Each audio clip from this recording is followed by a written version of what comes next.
आणि यानंतर बुलेटिनमध्ये तुमच्या आमच्या गावखेड्यातल्या घडामोडींचा आढावा. माझं गाव माझा जिल्हा. आषाढी एकादशीच्या शासकीय महापूजेसाठी मुख्यमंत्री देवेंद्र फडणवीसांना निमंत्रण. पूजेसाठी सपत्नीक उपस्थित राहण्यासाठी मंदिर समितीच्या वतीनं निमंत्रण देण्यात आले.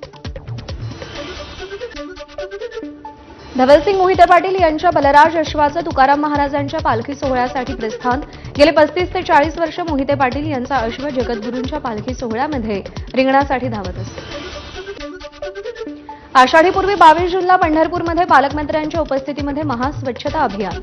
पंढरपूर शहरामध्ये 22 टीम या स्वच्छतेसाठी राबवण्यात येणार. मंदिर परिसर, चंद्रभागा वाळवंट, प्रदक्षिणा मार्गासह संपूर्ण शहरामध्ये स्वच्छता केली जाणार. पंढरपूरमध्ये यंदा पहिल्यांदाच वारकऱ्यांसाठी 25 ते 30% जास्त वाळवंट मिळणार आहे. त्यामुळे वाळवंटामध्ये गर्दी कमी होण्याची शक्यता आहे. पहिलीपासूनच त्रिभाषा सूत्र, मराठी इंग्रजीसह तिसरी भाषा अनिवार्य. राज्य शासनाचा शासन निर्णय जारी. विद्यार्थ्यांनी हिंदी या तृतीय भाषेऐवजी इतर भारतीय भाषांपैकी एक भाषा निवडावी. जूनच्या पहिल्या 15 दिवसात नोंदवलेली पावसाची तूट दुसऱ्या पंधरवड्यात भरून निघणार. जूनमध्ये सरासरीपेक्षा अधिक पावसाचा खासगी हवामान अभ्यासकांचा अंदाज.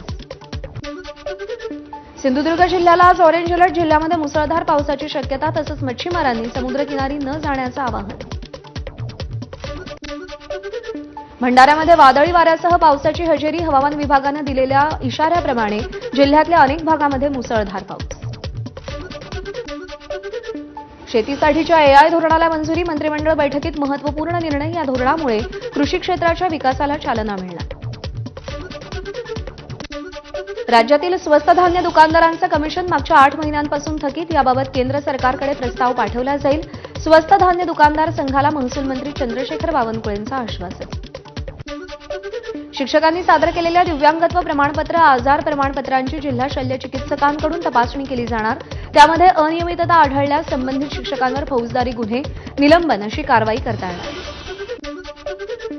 आणीबाणीमध्ये कारावास भोगलेल्यांच्या मानधनामध्ये दुपटीनं वाढ. हयात जोडीदारालाही मानधन मिळणार. गौरव योजनेमध्ये सुधारणा. मंत्रिमंडळ बैठकीत महत्त्वपूर्ण निर्णय. अमरावती जिल्हा बँकेच्या अध्यक्षपदावरून अपात्र झाल्याप्रकरणी बच्चू कडूंची हायकोर्टात धाव. विभागीय सहनिबंधकांच्या निर्णयाला बच्चू कडूंचं आवाहन. अमरावती जिल्हा बँकेच्या अध्यक्षपदावरून अपात्र झाल्याप्रकरणी बच्चू कडूंची हायकोर्टात धाव. विभागीय सहनिबंधकांच्या निर्णयाला बच्चू कडूंचं आवाहन.